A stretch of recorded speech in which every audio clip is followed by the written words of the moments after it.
ئەمڕۆ لە شاری سلێمانی چلەی ماتەمینی شەهیدی قەڵەم وەداد حسێن بەڕێوەچوو. پاشنیوەڕۆی ئەمڕۆ لە هۆڵی تەلاری هونەری لە شاری سلێمانی بە ئامادەبوونی بنەماڵەی شەهید و ستافی ئاژانسی ڕۆژنویز و پارێزگای نوێی سلێمانی دکتۆر هەڤاڵ ئەبوبەکر و ژمارەیەک پەرلەمانتار و سەندیقەی ڕۆژنامەنووسان و سەنتەری میترۆ و چەند ڕێکخراوێکی و ڕۆژنامەنووسان لەگەڵ چالاگوانانی کۆمەڵگەی مەدەنی و هاوڕێ و دۆستانی شەهیدی قەڵەم مەراسیمی چلەکەیان بەڕێوە برد.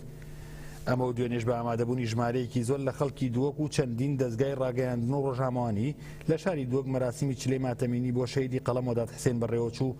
جگە لە ئەندامانی بنەماڵەکانی و دۆستانی چەندین ڕۆژنامەنووس و چالاکی مەدەنی بەشداریان کرد. جێوە بیرێرانەوەی شەهیدی قەڵەم وەداد حسێن 40 ڕۆژ لەمەوبەر و لە سیانزەی ئابدا دوای ڕفاندنی لە گەڕەکی ماڵتای شاری دووەک لەسەر ڕێگەی سمێڵ و دووەک تەرمەکەی دۆزرایەوە و تا ئێستێش هیچ کەسێک لەسەر ئەو کەیسە دەستگیر نەکراوە و حکوومەتی هەرێمی باشووری کوردستانیش هیچ لێکۆڵینەوەیەکی جددی لەو بارەوە نەکردووە.